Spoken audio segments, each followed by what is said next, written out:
ಜಿ4 ವಾರ್ತೆಗಳಿಗೆ ಸ್ವಾಗತ. ನಾನು ರಮ್ಯಾ ಸತೀಶ್. ಇಂದಿನ ಮುಖ್ಯಾಂಶಗಳು. ಭಾರತದ ಸಂವಿಧಾನ ವಿಶ್ವದಲ್ಲೇ ಶ್ರೇಷ್ಠವಾದ ಸಂವಿಧಾನ. ಸರ್ವರಿಗೂ ಸಮಪಾಲು, ಸರ್ವರಿಗೂ ಸಮಹಕ್ಕು ನೀಡಿ ಸ್ವಾತಂತ್ರ್ಯ, ಸಮಾನತೆ ಮತ್ತು ಸೋದರತ್ವದ ಭಾವನೆ ಪ್ರಜಾಪ್ರಭುತ್ವದ ಆಧಾರ ಸ್ತಂಭವೆಂದ ಶಾಸಕ ಸಿಎನ್ ಬಾಲಕೃಷ್ಣ ಪಟ್ಟಣದಲ್ಲಿ ನಡೆದ ಸಂವಿಧಾನ ದಿನಾಚರಣೆಯಲ್ಲಿ ಹೇಳಿಕೆ. ತಾಲೂಕಿನ ಬಾಗೂರು ಏತ ನೀರಾವರಿ ಯೋಜನೆಯಡಿ ದಾಸಾಪುರ ವಡ್ಡರಹಳ್ಳಿಯವರೆಗೂ ನೀರು ಹರಿಸುವಂತೆ ಆಗ್ರಹಿಸಿ ತಾಲೂಕು ನೀರಾವರಿ ಹೋರಾಟ ಸಮಿತಿಯಿಂದ ಡಿಸೆಂಬರ್ 1ರಿಂದ ಹೇಮಾವತಿ ಕಚೇರಿ ಮುಂದೆ ಅಹೋರಾತ್ರಿ ಧರಣಿ.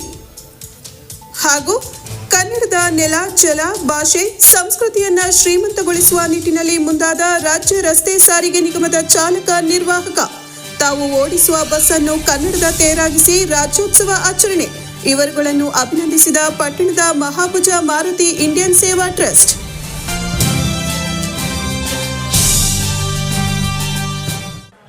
ವಾರ್ತೆಗಳ ವಿವರ. ಭಾರತದ ಸಂವಿಧಾನ ವಿಶ್ವದಲ್ಲಿಯೇ ಶ್ರೇಷ್ಠ ಸಂವಿಧಾನ ಎನಿಸಿಕೊಂಡಿದೆ. ನಮ್ಮ ಸಂವಿಧಾನವು ಪ್ರತಿ ಪ್ರಜೆಗೆ ನ್ಯಾಯ, ಸಮಾನತೆ ಹಕ್ಕು ಒದಗಿಸಿದೆ ಎಂದು ಮೊರಾರ್ಜಿ ದೇಸಾಯಿ ಪಿಯು ಕಾಲೇಜು ಉಪನ್ಯಾಸಕ ಎನ್.ಜೆ. ರತ್ನಾಕರ್ ಹೇಳಿದರು. ತಾಲೂಕು ಆಡಳಿತ, ತಾಲೂಕು ಪಂಚಾಯಿತಿ, ಸಮಾಜ ಕಲ್ಯಾಣ ಇಲಾಖೆ, ಪುರಸಭೆ ಹಾಗೂ ಶಾಲಾ ಶಿಕ್ಷಣ ಇಲಾಖೆಯ ಸಹಯೋಗದಲ್ಲಿ ತಾಲೂಕು ಕಚೇರಿ ಆವರಣದಲ್ಲಿ ಏರ್ಪಡಿಸಿದ ಸಂವಿಧಾನ ದಿನಾಚರಣೆಯಲ್ಲಿ ಅವರು ಮಾತನಾಡಿ, ಸಂವಿಧಾನವು ಸರ್ವರಿಗೂ ಸಮಬಾಳು, ಸರ್ವರಿಗೂ ಸಮಪಾಲು ಒದಗಿಸಿದೆ. ಸಂವಿಧಾನದ ಆಶಯಗಳನ್ನು ತಿಳಿದುಕೊಳ್ಳಬೇಕು. ಸ್ವಾತಂತ್ರ್ಯ, ಸಮಾನತೆ ಮತ್ತು ಸಹೋದರತ್ವದ ಭಾವನೆ ಪ್ರಜಾಪ್ರಭುತ್ವದ ಆಧಾರ ಸ್ತಂಭವಾಗಿದ್ದು, ಸಂವಿಧಾನವು ಜನರ ಬದುಕಿನ ಜೀವನಾಡಿ ಎನಿಸಿಕೊಂಡಿದೆ ಎಂದು ಹೇಳಿದರು. ಸಮಾರಂಭದ ಅಧ್ಯಕ್ಷತೆ ವಹಿಸಿದ್ದ ಶಾಸಕ ಸಿಎನ್ ಬಾಲಕೃಷ್ಣ ಅವರು ಮಾತನಾಡಿ, ಯಶಸ್ವಿ ಪ್ರಜಾಪ್ರಭುತ್ವಕ್ಕೆ ಸಂವಿಧಾನ ಪೂರಕವಾಗಿದೆ. ಶೈಕ್ಷಣಿಕ, ಸಾಮಾಜಿಕ, ವಿಜ್ಞಾನ, ತಂತ್ರಜ್ಞಾನ, ಆರ್ಥಿಕ ಕ್ಷೇತ್ರದಲ್ಲಿ ಭಾರತ ಪ್ರಬಲ ರಾಷ್ಟ್ರ ಎನಿಸಿಕೊಳ್ಳಲು ಅಂಬೇಡ್ಕರ್ ನೀಡಿದ ಸಂವಿಧಾನ ಕಾರಣ. ಸರ್ವರಿಗೂ ಸಮಾನ ಬದುಕು ಕಲ್ಪಿಸಿಕೊಟ್ಟಿದೆ. ಭಾರತದ ಭವಿಷ್ಯದ ಆಸ್ತಿ ಎನಿಸಿಕೊಂಡ ವಿದ್ಯಾರ್ಥಿಗಳು ಸಂವಿಧಾನವನ್ನು ಓದಬೇಕು ಎಂದು ಹೇಳಿದರು. ಪಟ್ಟಣದಲ್ಲಿ ತಾಲೂಕು ಕಚೇರಿ ಆವರಣದಲ್ಲಿ ಅಂಬೇಡ್ಕರ್ ಪ್ರತಿಮೆ ಲೋಕಾರ್ಪಣೆ ಮಾಡುವ ದಿನಾಂಕ ನಿಗದಿ ಕುರಿತು ಡಿಸೆಂಬರ್ 8ರಂದು ತಾಲೂಕು ಕಚೇರಿಯಲ್ಲಿ ಸಭೆ ಕರೆದು ಚರ್ಚಿಸಲಾಗುವುದು ಎಂದು ತಿಳಿಸಿದರು. ನೀವು ಟಿವಿ ಮಾಧ್ಯಮಗಳೆಲ್ಲ ನಾವು ನೋಡ್ತಾ ಇದ್ದೀರಿ, ಹಲವಾರು ದೇಶಗಳು ಇವತ್ತು ಅಸ್ಥಿರತೆಯಿಂದ ಮುಂದಿನ ಭವಿಷ್ಯ ಏನಪ್ಪ ಅನ್ನೋ ದೃಷ್ಟಿನಲ್ಲಿ ಇದ್ದಾವೆ. ಇವತ್ತು ಬಾಬಾ ಸಾಹೇಬ್ ಅಂಬೇಡ್ಕರ್ ಅವರು ನಮಗೆ ಲಿಖಿತ ಸಂವಿಧಾನವನ್ನು ನೀಡಿರ್ತಕ್ಕಂಥದ್ದು. ಯಾವುದಾದ್ರೂ ಸಂವಿಧಾನದಲ್ಲಿ ಅಲ್ಪ ಸ್ವಲ್ಪ ಬದಲಾವಣೆ ಮಾಡಬೇಕು ಅಂದರೆ ಅಷ್ಟು ಸುಲಭದ ಸಂಗತಿ ಅಲ್ಲ.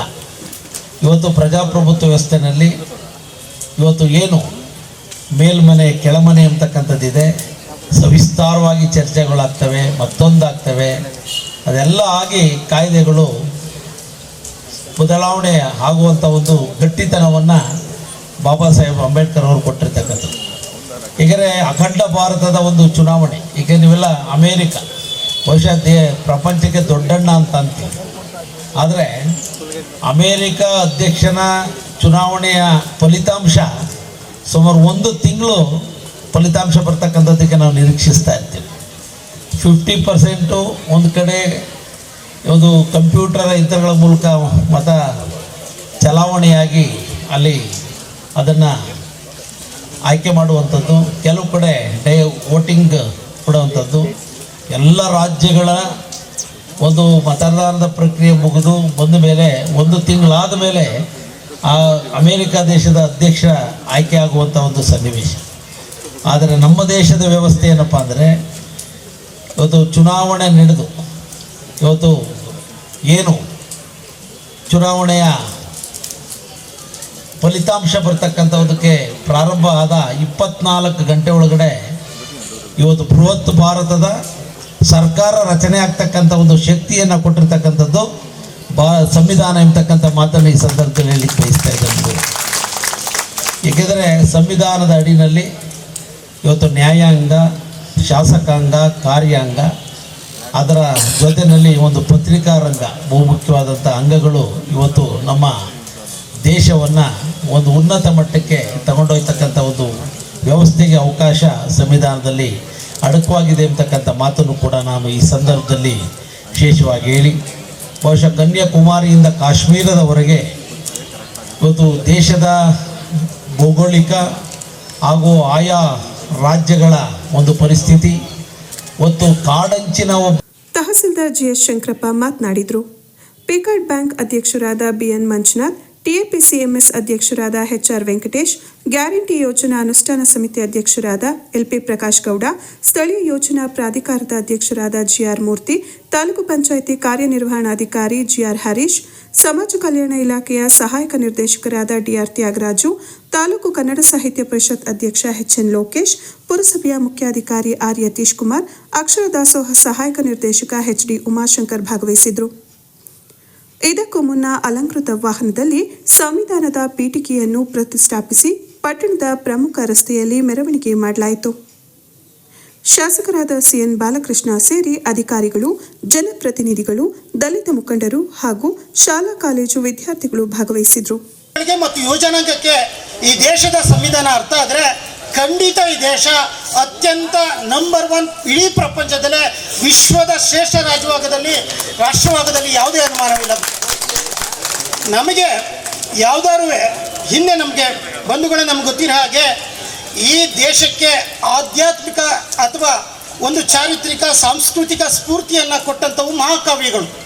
ಅದು ರಾಮಾಯಣ ಆಗಿರ್ಬೋದು, ಮಹಾಭಾರತ ಆಗಿರ್ಬೋದು, ಭಗವದ್ಗೀತೆ ಆಗಿರ್ಬೋದು, ಕುರಾನ್ ಆಗಿರ್ಬೋದು, ಅವರ ಧರ್ಮದಲ್ಲಿ ಇವು ಒಂದು ರೀತಿ ಧಾರ್ಮಿಕ ಒಂದು ಆಧ್ಯಾತ್ಮಿಕ ಸ್ಫೂರ್ತಿಯನ್ನು ಕೊಟ್ಟರೆ, ಈ ದೇಶಕ್ಕೆ ಸ್ವತಂತ್ರದ ಸ್ಫೂರ್ತಿಯನ್ನು, ಈ ದೇಶದ ಜನರಿಗೆ ಸ್ವಾಭಿಮಾನದ ಬದುಕನ್ನು ಕಟ್ಕೊಂಡಿತ್ತು ಅದು ಬಾಬಾ ಸಾಹೇಬ್ ಅಂಬೇಡ್ಕರ್ ಅವರ ಸಂವಿಧಾನ ಅಂತ ಹೇಳಲಿಕ್ಕೆ ನನಗೆ ಅನಿಸ್ತಿತ್ತು ಬಂಧುಗಳೇ. ಹಾಗಾಗಿ ನಾವಿವತ್ತು ಒಂದು ಎಲ್ಲರೂ ಸೇರಿ ಸಂವಿಧಾನದ ಪ್ರಿಯಂಬಲ್ ಜೊತೆಗೆ ಒಂದು ಮೆರವಣಿಗೆ ಹೋದೋ ಅಂದರೆ ನನಗೆ ನೋಡಿ ಯಾಕೆ ಇದನ್ನು ಇಷ್ಟಪಡ್ತೀನಿ ಅಂದರೆ, ಈ ಸಂವಿಧಾನ ಅನ್ನೋ ಹೆಸರನ್ನ ನಾವು ವರ್ಷದಲ್ಲಿ 2 ತಿಂಗಳ ಕಾಲ ಬಳಸ್ತೀವಿ. ಅದ್ಯಾವುದಪ್ಪ ಅಂದರೆ ನವೆಂಬರ್ 26, 1949 ಈ ದೇಶಕ್ಕೆ 8 ರಾಷ್ಟ್ರಗಳಲ್ಲಿ ಅತ್ಯಂತ ಶಾಂತಿಪ್ರಿಯ ರಾಷ್ಟ್ರ ಅಂದ್ರೆ ನಮ್ಮ ಭಾರತ. ಸೊ ಇಷ್ಟು ಶಾಂತಿಪ್ರಿಯವಾಗಿ ನಾವು ಬದುಕ್ತಾ ಇದ್ದೇವೆ ಅಂದರೆ ಅದಕ್ಕೆ ಬಹುಮುಖ್ಯ ಕಾರಣ ಸಂವಿಧಾನ. ಸಂವಿಧಾನದೊಳಗೆ ಯಾರು ಏನೂ ಮಾಡೋಕ್ಕೆ ಆಗೋದಿಲ್ಲ, ಯಾರಿಗೂ ತೊಂದರೆ ಮಾಡೋಕ್ಕೆ ಆಗೋದಿಲ್ಲ, ಎಲ್ಲರ ಅಭಿವೃದ್ಧಿ ಅದರೊಳಗೈತಿ. ಸೊ ಜೊತೆಗೆ ಬ್ರಿಟಿಷರು ನಮಗೆ ಸ್ವಾತಂತ್ರ್ಯ ಕೊಡುವಾಗ ಒಂದು ಮಾತು ಹೇಳಿಗಿದ್ರೆ, ಇಲ್ಲ ನೀವು ಸ್ವಾತಂತ್ರ್ಯಕ್ಕೆ ಅರ್ಹರಲ್ಲ, ನಿಮಗೆ ಸ್ವಾತಂತ್ರ್ಯ ಕೊಟ್ಟರೆ ನೀವು ಉಳಿಸ್ಕೊಳಂಗಿಲ್ಲ ಅಂತ ಅವರು ಒಂದು ಸಂಶಯವನ್ನು ವ್ಯಕ್ತಪಡಿಸಿದ್ರು. ಆವಾಗ ಬಾಬಾ ಸಾಹೇಬ್ ಅಂಬೇಡ್ಕರ್ ಈಗ ನಮ್ಮ ಉಪನ್ಯಾಸಕರೇನು ಹೇಳಿದ್ರಲ್ಲ, 2 ವರ್ಷ 11 ತಿಂಗಳ 18 ದಿನ ಸತತವಾಗಿ ಒಂದು 250 ಜನ ಎಲ್ಲರೂ ಸೇರಿಬಿಟ್ಟು ಬಾಬಾ ಸಾಹೇಬ್ ಅಂಬೇಡ್ಕರ್ ಅವರ ಅಧ್ಯಕ್ಷತೆಯಲ್ಲಿ ಈ ಸಂವಿಧಾನವನ್ನು ಒಂದು ತಯಾರಿ ಮಾಡ್ತಾರೆ. ತಯಾರಿ ಮಾಡಿದ ಮೇಲೆ ಏನು ಮಾಡ್ತಾರೆ, ಇದನ್ನು ನಾವು ನವೆಂಬರ್ ತಿಂಗಳ 26ನೇ ತಾರೀಕಿಗೆ ಈ ದೇಶಕ್ಕೆ ಅರ್ಪಿಸ್ಕೊಳ್ತಾರೆ. ಅದೇ ದಿನ ಇವತ್ತು ನಾವು ಆಚರಿಸ್ತಾ ಇರೋದು. ಇದು ಅರ್ಪಿಸ್ಕೊಂಡ ಮೇಲೆ ಚಾಲನೆ ಆಗ್ಬೇಕಲ್ಲ. ಇವತ್ತಿಂದ ಕಾನೂನು ಬ್ರಿಟಿಷರದ್ದು ಹೋಯ್ತು, ನಮ್ಮ ಕಾನೂನು ಸ್ಟಾರ್ಟ್ ಅನ್ನೋದು ಜನವರಿ 26ರಿಂದ ಆ ಸಂವಿಧಾನ ಅಕ್ಷರಶಃ ಜಾರಿಗೆ ಬರ್ತೈತೆ, ಕಾನೂನು ನಿಯಮಗಳೆಲ್ಲ. ಸೊ ಅದಕ್ಕೆ ನಾವು ಜನವರಿ 26 ಗಣರಾಜ್ಯೋತ್ಸವ ಅಂತ ಆಚರಣೆ ಮಾಡ್ತೀವಿ. ಸೊ ಅದಕ್ಕೆ ಮತ್ತೊಂದು ಸರಿ ತಮಗೆಲ್ಲರಿಗೂ ಸಂವಿಧಾನ ದಿನದ ಶುಭಾಶಯಗಳನ್ನು ತಿಳಿಸಿ ನನಗೆ ಅವಕಾಶ ಮಾಡಿಕೊಟ್ಟ ಎಲ್ಲ ನೀರಾವರಿ ಯೋಜನೆಯಲ್ಲಿ ಸೇರ್ಪಡೆಯಾಗಿರುವ ತಾಲೂಕಿನ ದಾಸಾಪುರದಿಂದ ವಡರಹಳ್ಳಿಯವರೆಗೂ ಕಾಲುವೆಯಲ್ಲಿ ನೀರು ಹರಿಸುವಂತೆ ಒತ್ತಾಯಿಸಿ ಡಿಸೆಂಬರ್ 1ರಿಂದ ಹೇಮಾವತಿ ನೀರಾವರಿ ಕಚೇರಿ ಎದುರು ರೈತರಿಂದ ಅಹೋರಾತ್ರಿ ಧರಣಿ ಹಮ್ಮಿಕೊಳ್ಳಲಾಗಿದೆ ಎಂದು ತಾಲೂಕು ನೀರಾವರಿ ಹೋರಾಟ ಸಮಿತಿಯ ಮುಖಂಡ ಎಚ್ಎಸ್ ಮಂಜುನಾಥ್ ತಿಳಿಸಿದರು. ಪಟ್ಟಣದ ಪತ್ರಕರ್ತರ ಭವನದಲ್ಲಿ ಗುರುವಾರ ಸುದ್ದಿಗೋಷ್ಠಿಯಲ್ಲಿ ಭಾಗವಹಿಸಿ ಅವರು ಮಾತನಾಡಿದರು. ಬಾಗೂರು ಏತ ನೀರಾವರಿ ವ್ಯಾಪ್ತಿಯ ದಾಸಾಪುರ, ದಡ್ಡಿಹಳ್ಳಿ, ಗೊಲ್ಲರಹೊಸಳ್ಳಿ, ಕಲ್ಕೆರೆ, ವಡ್ಡರಹಳ್ಳಿ ಗ್ರಾಮಗಳ ಜಮೀನಿನಲ್ಲಿ ಕೃಷಿಗೆ ನೀರಾವರಿಯ ಉದ್ದೇಶದಿಂದ ಸೀಳುಗಾಲುವೆ, ಕಿರುಗಾಲುವೆ ನಿರ್ಮಾಣ ಮಾಡಲಾಗಿದೆ. ಆದರೆ ಸರ್ಕಾರದ ಕೋಟ್ಯಾಂತರ ರು ಹಣ ಈ ಕಾಲುವೆಗಳ ನಿರ್ಮಾಣಕ್ಕೆ ವೆಚ್ಚವಾಗಿದೆ. ಅಂದರೆ ಅದು ಸಾರ್ವಜನಿಕರ ಹಣವೇ ಆಗಿದೆ. ಕಾಲುವೆ ನಿರ್ಮಾಣವಾಗಿ 20 ವರ್ಷಗಳೇ ಕಳೆದಿದ್ರೂ ಈ ಕಾಲುವೆಗಳಲ್ಲಿ ಇದುವರೆಗೂ ನೀರು ಹರಿದಿಲ್ಲ. ಈ ಕಾಲುವೆಗಳಲ್ಲಿ ಗಿಡಗಂಟೆ ಬೆಳೆದಿವೆ. ಕೆಲವು ಕಡೆ ಕಾಲುವೆ ಮುಚ್ಚಿವೆ. ಈ ಏತ ನೀರಾವರಿ ಮೂಲಕ ಈ ಭಾಗದ ಕೆರೆಗಳಿಗೆ ನೀರು ಹರಿಸಿದರೆ ಇದರಿಂದ ಈ ಭಾಗದ 100 ರೈತ ಕುಟುಂಬಗಳಿಗೆ ಹಾಗೂ 5 ಗ್ರಾಮಗಳ ಜನರಿಗೆ ಯೋಜನೆಯಿಂದ ಅನುಕೂಲವಾಗುತ್ತದೆ. ಹೇಮಾವತಿ ನಾಲಾ ವ್ಯಾಪ್ತಿಯ ಬಾಗೂರು ಏತ ನೀರಾವರಿ ಭಾಗದ ನಿರ್ವಹಣೆ ಮಾಡುವ ಇಂಜಿನಿಯರ್ ರವರ ರೈತ ವಿರೋಧಿ ನಿಲುವಿನಿಂದಾಗಿ ರೈತ ಸಮುದಾಯ ಸಂಕಷ್ಟವನ್ನು ಅನುಭವಿಸುವಂತಾಗಿದೆ. ಬಾಗೂರು ನವಿಲೆ ಏತ ನೀರಾವರಿ ಯೋಜನೆಯಲ್ಲಿ 10,000 ಎಕರೆಗೆ ಪ್ರದೇಶದ ವ್ಯವಸಾಯಕ್ಕಾಗಿ ನೀರು ಕೊಡಬೇಕು. ಅದನ್ನು ಸಮರ್ಪಕವಾಗಿ ರೈತರ ಜಮೀನಿಗೆ ನೀಡಬೇಕು. ಈಗಾಗಲೇ ನಿರ್ಮಾಣವಾಗಿರುವ ಕಾಲುವೆಯಲ್ಲಿ ದಾಸಾಪುರದಿಂದ ವಡ್ಡರಹಳ್ಳಿಯವರೆಗೆ ನೀರು ಹರಿಸಬೇಕು. ಏತ ನೀರಾವರಿ ಯೋಜನೆಯಲ್ಲಿ ಸೇರಿರುವ ಎಲ್ಲ ಕಿರುಗಾಲುವೆಗಳನ್ನು ದುರಸ್ತಿ ಮಾಡಿ ವ್ಯವಸಾಯಕ್ಕೆ ನೀರು ಕೊಡಬೇಕು. ಕಾಲುವೆಗಳನ್ನು ನಿರ್ಮಾಣ ಮಾಡುವಾಗ ಮತ್ತು ದುರಸ್ತಿ ಮಾಡುವಾಗ ಗುಣಮಟ್ಟ ಕಾಪಾಡಬೇಕು. ದಾಸಾಪುರದ ನೀರು ಬೀಳುವ ಪಾಯಿಂಟನ್ನು ಉತ್ತಮ ಗುಣಮಟ್ಟ ಮತ್ತು ವೈಜ್ಞಾನಿಕವಾಗಿ ಮಾಡಬೇಕು. ಈ ಕಾಲುವೆಯ ನೀರು ಗೊಲ್ಲರಹೊಸಳ್ಳಿ ಕೆರೆ ಹಾಗೂ ಕಟ್ಟೆಗಳಿಗೆ ಒದಗಿಸಬೇಕು. ಬಾಗೂರು ನವಿಲೆ ಯೋಜನೆಯಲ್ಲಿ ಸೇರಿರುವ ನಿರ್ವಹಣೆ ಮಾಡದೆ ನೀರು ಹರಿಸದೇ ಇರುವ ಎಲ್ಲ ಕಾಲುವೆಗಳಲ್ಲಿ ನೀರು ಹರಿಸಬೇಕು. ಚನ್ನರಾಯಪಟ್ಟಣ ತಾಲೂಕಿನಲ್ಲಿ ನೆನೆಗುದಿಗೆ ಬಿದ್ದಿರುವ ಎಲ್ಲ ಏತ ನೀರಾವರಿ ಯೋಜನೆಗಳನ್ನು ಶೀಘ್ರವಾಗಿ ಅನುಷ್ಠಾನಕ್ಕೆ ತರಬೇಕೆಂದು ಸೆಪ್ಟೆಂಬರ್ 4ರಂದು ಬಾಗೂರು ಇಂಜಿನಿಯರ್ ಕಚೇರಿಯಲ್ಲಿ ಅಲ್ಲಿನ ಸಹಾಯಕ ಕಾರ್ಯಪಾಲಕ ಅಭಿಯಂತರರ ಮೂಲಕ ಮುಖ್ಯ ಅಭಿಯಂತರರಿಗೆ ಮನವಿ ಸಲ್ಲಿಸಿದ್ದೇವೆ. ಕಾರ್ಯಪಾಲಕ ಅಭಿಯಂತರರನ್ನು ಭೇಟಿ ಮಾಡಿ ಈ ಕಾಲುವೆಗಳಲ್ಲಿ ತುರ್ತಾಗಿ ನೀರು ಹರಿಸುವಂತೆ ಒತ್ತಾಯಿಸಿದ್ದೇವೆ. ಆದರೂ ಏನೂ ಪ್ರಯೋಜನವಾಗಿಲ್ಲ. ಇನ್ನು ವಿಳಂಬ ಮಾಡದೆ ಕೂಡಲೇ ಸೀಳುಗಾಲುವೆ, ಕಿರುಗಾಲುವೆಗಳನ್ನು ರಿಪೇರಿ ಮಾಡಿ ನೀರು ಹರಿಸಬೇಕು. ನಿರ್ದಿಷ್ಟ ಕಾಲಾವಧಿಯ ಒಳಗೆ ಈ ಸಮಸ್ಯೆಯನ್ನು ಬಗೆಹರಿಸಿ ಕಾಲುವೆಗಳಿಗೆ ನೀರು ಹರಿಸಬೇಕೆಂದು ಹೇಮಾವತಿ ಕಚೇರಿ ಮುಂಭಾಗ ಪ್ರತಿಭಟನೆ ನಡೆಸಿದ್ರೂ ಅಧಿಕಾರಿಗಳು ಇದುವರೆಗೂ ಯಾವುದೇ ಕ್ರಮ ಕೈಗೊಂಡಿಲ್ಲ. ಹೇಮಾವತಿ ಅಧಿಕಾರಿಗಳ ನಿರ್ಲಕ್ಷ್ಯ, ಬೇಜವಾಬ್ದಾರಿತನ, ವಿಳಂಬ ಧೋರಣೆಯನ್ನು ವಿರೋಧಿಸಿ ಕರ್ನಾಟಕ ಪ್ರಾಂತ ರೈತ ಸಂಘ ಹಾಗೂ ನೀರಾವರಿ ಹೋರಾಟ ಸಮಿತಿ ನೇತೃತ್ವದಲ್ಲಿ ಅಹೋರಾತ್ರಿ ಧರಣಿ ಹಮ್ಮಿಕೊಳ್ಳಲಾಗಿದ್ದು, ಕಾಲುವೆಗಳಲ್ಲಿ ನೀರು ಹರಿಸುವವರೆಗೂ ಸತ್ಯಾಗ್ರಹ ಮುಂದುವರಿಸಲಾಗುವುದು. ಈ ಪ್ರದೇಶದ 5 ಗ್ರಾಮಗಳ ರೈತರು ಹಾಗೂ ತಾಲೂಕಿನ ರೈತ ಬಾಂಧವರು ನೀರಿಗಾಗಿ ನಡೆಯುವ ಹೋರಾಟಕ್ಕೆ ಬೆಂಬಲಿಸಬೇಕೆಂದು ಮನವಿ ಮಾಡಿದರು. ಪತ್ರಿಕಾಗೋಷ್ಠಿಯಲ್ಲಿ ದಿವಾಕರ್, ವಾಸುದೇವ್, ಮಧು, ಮಂಜಣ್ಣ, ಶಂಕರಣ್ಣ ಭಾಗವಹಿಸಿದರು. 25 ವರ್ಷಗಳ ಸಮಯದಲ್ಲಿ ನಿರ್ಮಾಣ ಮಾಡಿದ್ದಾರೆ. ಆ ಸೀಳುಗಾಲುವೆಯಲ್ಲಿ ಅದರ ಜೊತೆಗೆ ಕಿರು ಕಾಲುವೆಗಳನ್ನು ಕೂಡ ಮಾಡಿ ವ್ಯವಸಾಯಕ್ಕಾಗಿ ನೀರು ಕೊಡಬೇಕು ಅಂತಕ್ಕಂಥದ್ದು ಈ ಯೋಜನೆಯ ಮೂಲ ಪ್ರಾಜೆಕ್ಟ್. ಸೊ ಈ ಪ್ರಾಜೆಕ್ಟ್ನಿಂದ ಸುಮಾರು ಒಂದು 5-6 ಗ್ರಾಮಗಳಿಗೆ ಕಟ್ಟೆಗಳೇನಿದ್ದಾವೆ ಆ ಕಟ್ಟೆಗಳು ತುಂಬುತ್ತೆ ಮತ್ತು ಗೊಲ್ಲರಹೊಸಳ್ಳಿ ಕೆರೆ ನೀರಾವರಿ ಆಗುತ್ತೆ. ವಡ್ಡರಹಳ್ಳಿನಲ್ಲೂ ಒಂದು ಕಟ್ಟೆ ಇದೆ, ಆ ಕಟ್ಟೆಗೂ ನೀರು ಬರುತ್ತೆ. ಮತ್ತು ಆ ಪ್ರದೇಶದ ಅದು ಬಲದಂಡ ಕಾಲುವೆ ಅದು ಕಿರುಗಾಲುವೆ ಮಾಡಿದರೆ ಅದು ವ್ಯವಸಾಯಕ್ಕೂ ಕೂಡ ನೀರು ಕೊಡಬಹುದು. ನೀವು ಪ್ರಾಜೆಕ್ಟಿನ ಮೂಲ ಇದೇನು ಅಂತ ಹೇಳಿದರೆ, ಬಾಗೂರು ಏತ ನೀರಾವರಿಯಿಂದ 5,000 ಎಕರೆಗೆ ನೀರಾವರಿ ಆಗಬೇಕು. ಆ ಕಡೆ ನವುಲೆ ಭಾಗದಲ್ಲಿ 5,000 ಎಕರೆ ನೀರಾವರಿ ಆಗಬೇಕು. ಕಲ್ಲೇಸೋಮನಹಳ್ಳಿ ಲಿಫ್ಟ್ ಇರಿಗೇಷನ್ನಲ್ಲಿ 3,500 ಎಕರೆ ನೀರಾವರಿ ಆಗಬೇಕು ಅಂತ ಭೂಮಿ ನೀರಾವರಿ, ನೀರು ಹರಿಸೋದಲ್ಲ, ವ್ಯವಸಾಯಕ್ಕೆ ನೀರು ಕೊಡೋದು ಅಂತ ಆ ಯೋಜನೆಯಲ್ಲಿ ಇರ್ತಕ್ಕಂಥದ್ದು. ಆ ಯೋಜನೆ ಜಾರಿ ಆಗಿ 20 ವರ್ಷ ಕಳೆದಿದೆ. ಈಗ ಆ ಯೋಜನೆ ಯಾವ ರೈತರಿಗೆ ಅನುಕೂಲ ಆಗಬೇಕೋ ಅದು ಆಗ್ತಾ ಇಲ್ಲ. ಸಂಪೂರ್ಣವಾಗಿ ಗಿಡಗಳು ಬೆಳೆದಿದ್ದಾವೆ ಮತ್ತು ಅದನ್ನು ಅವೈಜ್ಞಾನಿಕವಾಗಿ ಆ ಯೋಜನೆಯನ್ನು ಅವತ್ತ ಮಾಡಿದ್ದಾರೆ. ಅದರ ನಂತರ 25 ವರ್ಷಗಳ ಕಾಲದಲ್ಲಿ ಹೇಮಾವತಿ ಅಧಿಕಾರಿಗಳು ಅದನ್ನು ಸರಿಪಡಿಸಿ ಅದಕ್ಕೆ ಸರಿಯಾದಂಥ ಒಂದು ಕಾಲುವೆಯನ್ನು ನಿರ್ಮಾಣ ಮಾಡಿ, ಅಥವಾ ಕಾಲುವೆ ನಿರ್ಮಾಣ ಮಾಡಲಿಕ್ಕೆ ಆಗಲಿಲ್ಲ ಅಂದರೆ ಕೊಳವೆ ಇದ್ರ ಮೂಲಕ ನೀರು ಕೊಡುವಂಥ ಯಾವ ವ್ಯವಸ್ಥೆನೂ ಕೂಡ ಅವರು ಇಲ್ಲಿಯವರೆಗೆ ಮಾಡಿಲ್ಲ.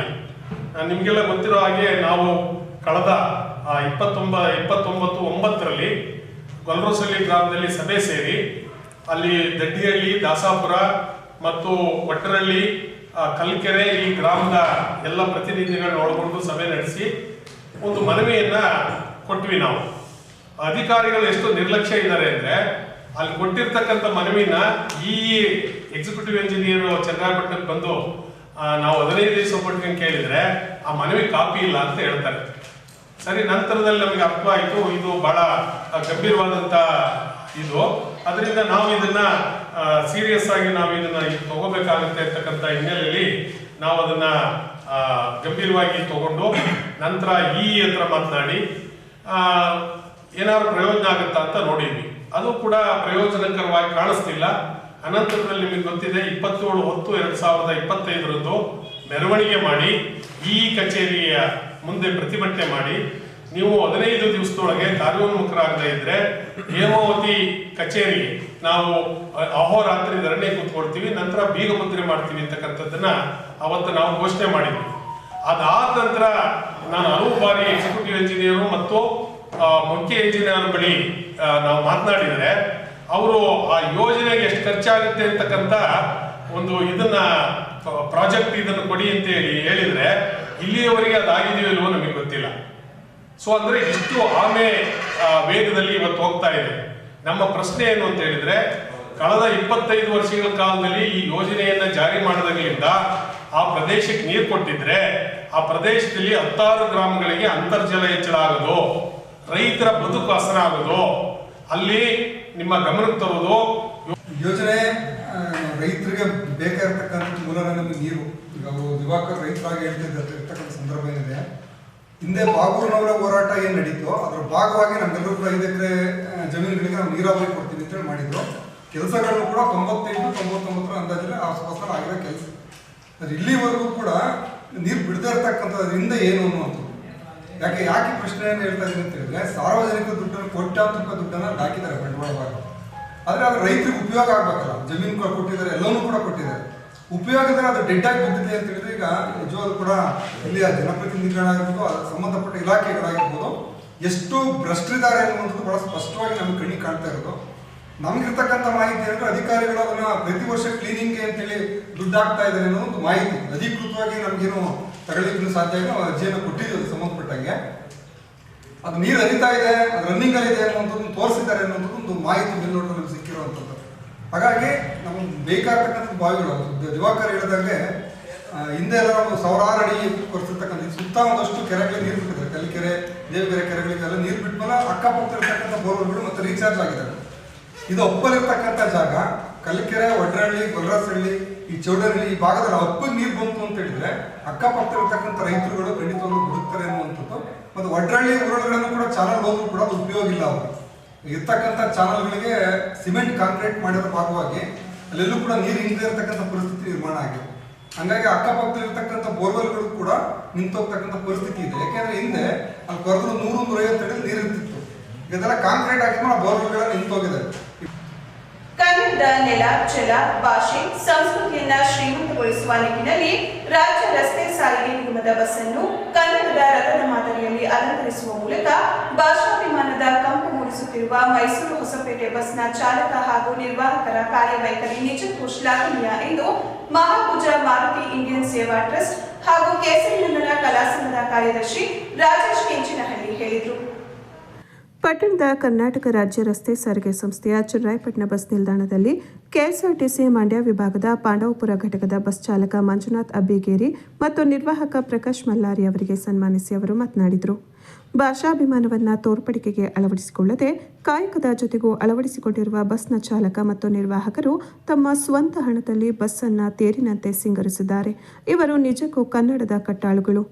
ಮಂಜುನಾಥ್ ಹಬ್ಬಿಗೇರಿ ಮತ್ತು ಪ್ರಕಾಶ್ ಮಲ್ಲಾರಿ ಬಸ್ನ ಮುಂಭಾಗದಲ್ಲಿ ಭುವನೇಶ್ವರಿಯ ಮೂರ್ತಿಯನ್ನು ಪ್ರತಿಷ್ಠಾಪಿಸಿ ಒಳಭಾಗದಲ್ಲಿ ರಾಜ್ಯದ ಪ್ರತಿಯೊಂದು ಜಿಲ್ಲೆ, ಅವುಗಳ ವಿಶೇಷತೆ, ಪ್ರಯಾಣಿಕರ ಸಲುವಾಗಿ ಓದಲು ಕನ್ನಡದ ದಿನಪತ್ರಿಕೆಗಳು, ಪುಸ್ತಕಗಳು, ಜ್ಞಾನಪೀಠ ಪ್ರಶಸ್ತಿ ವಿಜೇತರ ವಿವರಗಳು, ಮನರಂಜನೆಗಾಗಿ ಕನ್ನಡ ಚಿತ್ರಗೀತೆಗಳು, ಬಸ್ನ ಒಳಭಾಗದಲ್ಲಿ ಕೂಡ ಹಳದಿ ಮತ್ತು ಕೆಂಪು ಬಣ್ಣದ ಹೂಗಳಿಂದ ಅಲಂಕರಿಸಿ ರಾಜ್ಯವನ್ನು ಆಳಿದ ರಾಜ ಮಹಾರಾಜರ ಪರಿಚಯ, ವಿವಿಧ ಕ್ರೀಡೆಗಳಲ್ಲಿ ಭಾಗವಹಿಸಿ ರಾಜ್ಯಕ್ಕೆ ಹೆಸರು ತಂದಿರುವ ಕ್ರೀಡಾಪಟುಗಳ ಮಾಹಿತಿ ಹಂಚುವ ಮೂಲಕ ಕನ್ನಡದ ಹಿರಿಮೆಯನ್ನು ಸಾರುತ್ತಿದ್ದಾರೆ ಎಂದು ಪ್ರಶಂಸಿಸಿದರು.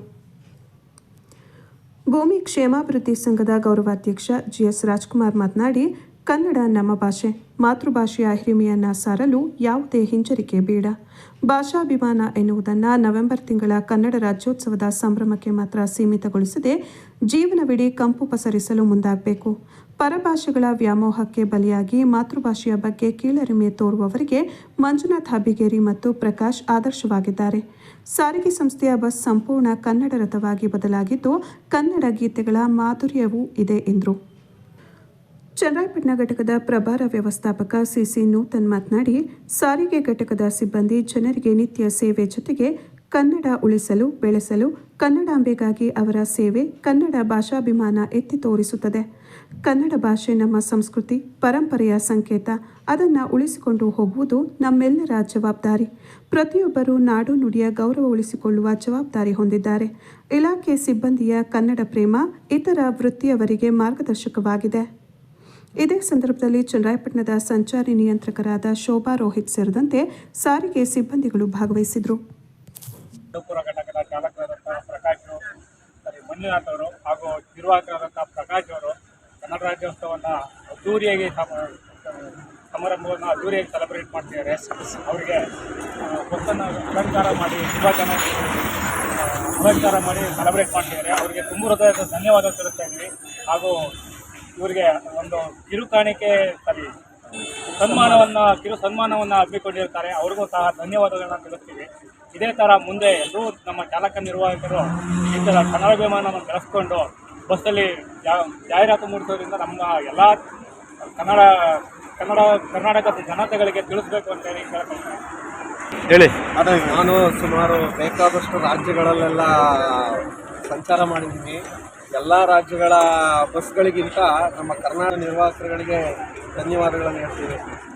ಮರೆಯಾಗ್ತಿರೋ ಈ ಕನ್ನಡ ಸಂಸ್ಕೃತಿಯಲ್ಲಿ ಇರ್ತಕ್ಕಂಥ ಒಳಗಡೆ ಅಂಟಿಸಿರೋ ಪೋಸ್ಟರ್ಗಳಾಗಲಿ ಪ್ರತಿಯೊಂದಾಗಲಿ ನೋಡಿದ್ರೆ ಅವ್ರನ್ನೆಲ್ಲ ಮರೆಯಾಗಿರ್ತಕ್ಕಂತಹ ಒಬ್ಬ ಏನು ಹೇಳ್ತೀವಿ ಅತ್ಯುತ್ತಮ ಸಾಧಕರನ್ನ ಇವರು ನೆನಪು ಮಾಡ್ತಾ ಇದ್ದಾರೆ. ಬಸ್ಸಲ್ಲಿ ಕೂತ್ಕೊಂಡು ನಿದ್ದೆ ಮಾಡೋದ್ರ ಬದಲು ಅವರು ಅದನ್ನು ನೋಡಿ ಆನಂದ ಪಡೋವಂಥ ಒಂದು ಜಾಗವನ್ನು ಸೃಷ್ಟಿಸಿರ್ತಕ್ಕಂತಹ ನಮ್ಮ ಚಾಲಕರ ಮತ್ತು ಇವರಿಗೆ ಭಾರಿ ತುಂಬ ಹೃದಯದ ನಮ್ಮ ಮಹಾಭುಜ ಮಾರುತಿ ಇಂಡಿಯನ್ ಸೇವಾ ಟ್ರಸ್ಟ್ ವತಿಯಿಂದ ಅವರಿಗೆ ತುಂಬ ಹೃದಯದ ಧನ್ಯವಾದಗಳನ್ನು ಹೇಳ್ತಾ ಇದ್ದೀನಿ. ನಿಮ್ಮ ನಾಡು ನುಡಿ ಉಳಿಬೇಕು, ಕನ್ನಡ ಭಾಷೆ ಉಳಿಬೇಕು ಅನ್ನೋದು ಚಾಲಕರಿಂದ ಮಾತ್ರ ಅಂತ ಈ ಸಲ ಮತ್ತೊಂದು ಸರಿ ಪ್ರೂವ್ ಮಾಡಿಕೊಟ್ಟಾರೆ.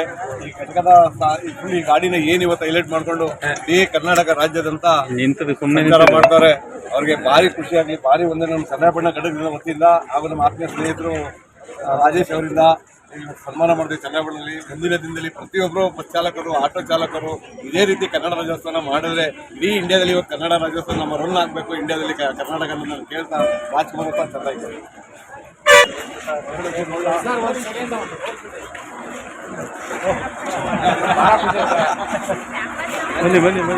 ಕೊನೆಯಲ್ಲಿ ಮತ್ತೊಮ್ಮೆ ಮುಖ್ಯಾಂಶಗಳು. ಭಾರತದ ಸಂವಿಧಾನ ವಿಶ್ವದಲ್ಲೇ ಶ್ರೇಷ್ಠವಾದ ಸಂವಿಧಾನ. ಸರ್ವರಿಗೂ ಸಮಪಾಲು, ಸರ್ವರಿಗೂ ಸಮಹಕ್ಕು ನೀಡಿ ಸ್ವಾತಂತ್ರ್ಯ, ಸಮಾನತೆ ಮತ್ತು ಸೋದರತ್ವದ ಭಾವನೆ ಪ್ರಜಾಪ್ರಭುತ್ವದ ಆಧಾರ ಸ್ತಂಭವೆಂದ ಶಾಸಕ ಸಿಎನ್ ಬಾಲಕೃಷ್ಣ ಪಟ್ಟಣದಲ್ಲಿ ನಡೆದ ಸಂವಿಧಾನ ದಿನಾಚರಣೆಯಲ್ಲಿ ಹೇಳಿಕೆ. ತಾಲೂಕಿನ ಬಾಗೂರು ಏತ ನೀರಾವರಿ ಯೋಜನೆಯಡಿ ದಾಸಾಪುರ ವಡ್ಡರಹಳ್ಳಿವರೆಗೂ ನೀರು ಹರಿಸುವಂತೆ ಆಗ್ರಹಿಸಿ ತಾಲೂಕು ನೀರಾವರಿ ಹೋರಾಟ ಸಮಿತಿಯಿಂದ ಡಿಸೆಂಬರ್ 1ರಿಂದ ಹೇಮಾವತಿ ಕಚೇರಿ ಮುಂದೆ ಅಹೋರಾತ್ರಿ ಧರಣಿ. ಹಾಗೂ ಕನ್ನಡದ ನೆಲ, ಜಲ, ಭಾಷೆ, ಸಂಸ್ಕೃತಿಯನ್ನ ಶ್ರೀಮಂತಗೊಳಿಸುವ ನಿಟ್ಟಿನಲ್ಲಿ ಮುಂದಾದ ರಾಜ್ಯ ರಸ್ತೆ ಸಾರಿಗೆ ನಿಗಮದ ಚಾಲಕ ನಿರ್ವಾಹಕ. ತಾವು ಓಡಿಸುವ ಬಸ್ ಅನ್ನು ಕನ್ನಡದ ತೇರಾಗಿಸಿ ರಾಜ್ಯೋತ್ಸವ ಆಚರಣೆ. ಇವರುಗಳನ್ನು ಅಭಿನಂದಿಸಿದ ಪಟ್ಟಣದ ಮಹಾಭುಜ ಮಾರುತಿ ಇಂಡಿಯನ್ ಸೇವಾ ಟ್ರಸ್ಟ್.